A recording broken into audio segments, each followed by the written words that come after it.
शबरी अम्बा ने झूठा बेर दिया है, तो हमने कौन सी अच्छी चीज भगवान को दे दी है?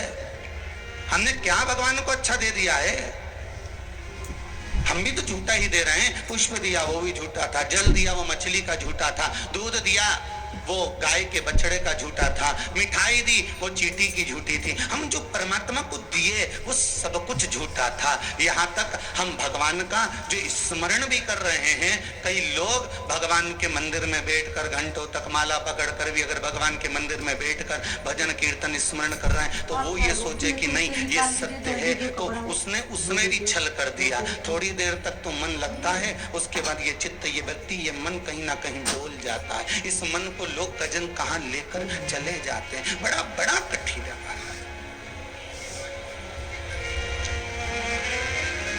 बड़ा कठिन। ये मन बड़ा चंचल है, कैसे तेरा भजन करूं, जितना इसे समझाऊं उतना ही मचलता है। भोलेनाथ हे शंभो, हे त्रिकालदर्शी, हे कैलाशी, हे अविनाशी, हे शिव, हे करुणा सागर। ये चित्त, ये मन, ये वृत्ति बड़ी चंचल है।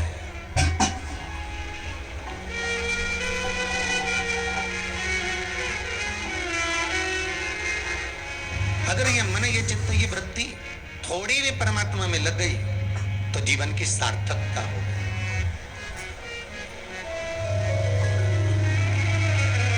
ब्रह्मा और भगवान विष्णु दोनों मिलकर मंथन कर रहे हैं। और एक बात बहुत ध्यान से सुनना, शिव महापुराण के इस चरित्र को याद रखना कि ब्रह्मा और भगवान विष्णु ने मंथन किया, और मंथन किया तो शंकर भगवान के शिवलिंग को प्रकट किया।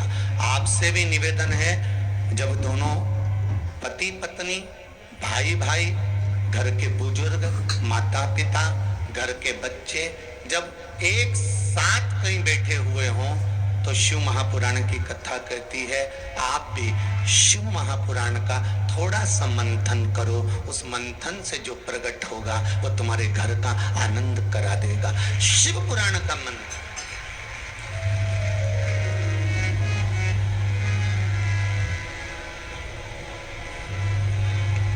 थोड़ी देर अपने माता पिता के पास में जाकर बैठा करो। थोड़ी देर जब घर से जाते हो तो अपने घर में जो मंदिर है, अपने घर में जो देवालय है, अपने घर में जो शिव जी हैं, अपने घर में जो राम जी हैं, अपने घर में जो ठाकुर जी हैं, अपने घर में जो कृष्ण हैं, अपने घर में जो देवता विराजमान हैं, आप उनके पास जाकर बैठकर फिर अपने गंतव्य की ओर अपने कार्य के लिए जाइए। और शाम को जब आओ तो पत्नी और बच्चों से, परिवार से बाद में मिलो।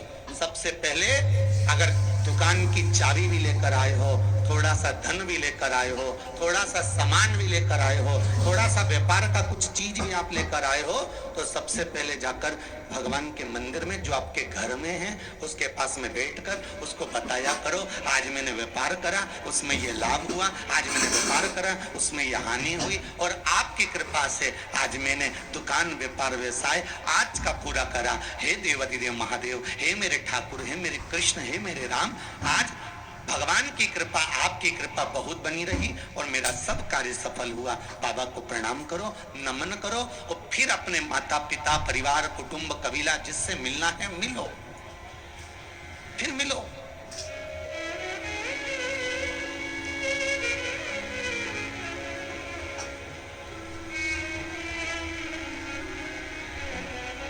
आज किसी ने एक प्रश्न किया था सुबह, गुरुदेव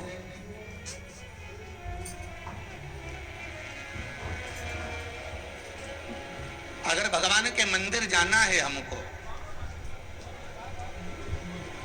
और शरीर में अगर कष्ट है, शरीर में अगर रोग है, शरीर में अगर बीमारी है, शरीर में अगर दुख है, शरीर में अगर कष्ट है, तो क्या नहाना जरूरी है?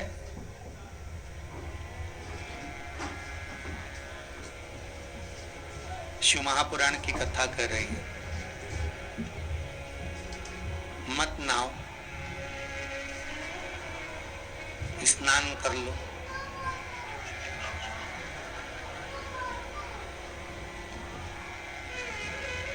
मत नहाओ, स्नान कर लो।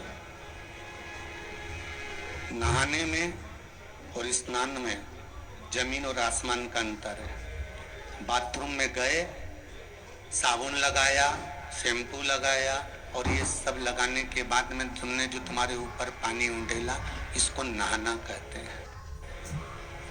ठीक है, जो तुमने साबुन लगाया, शैम्पू लगाया, पानी डाला, उसको नहाना कहते हैं। और मंदिर में गए अर्थात आप बाथरूम में ना जाकर भी सवेरे से उठे और उसकी भक्ति में लीन होकर दिल से उसको याद कर कर और मान लो मुंह धोकर भी भगवान के दरवाजे तक पहुंच गए तो उसको स्नान कहा जाता है। कर लिया ना? बहुत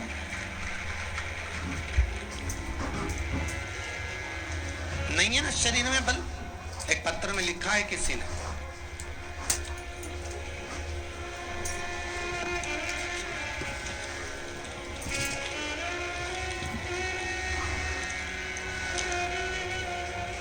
मैं बदनावर धार के पास बालोदा में रहती हूँ।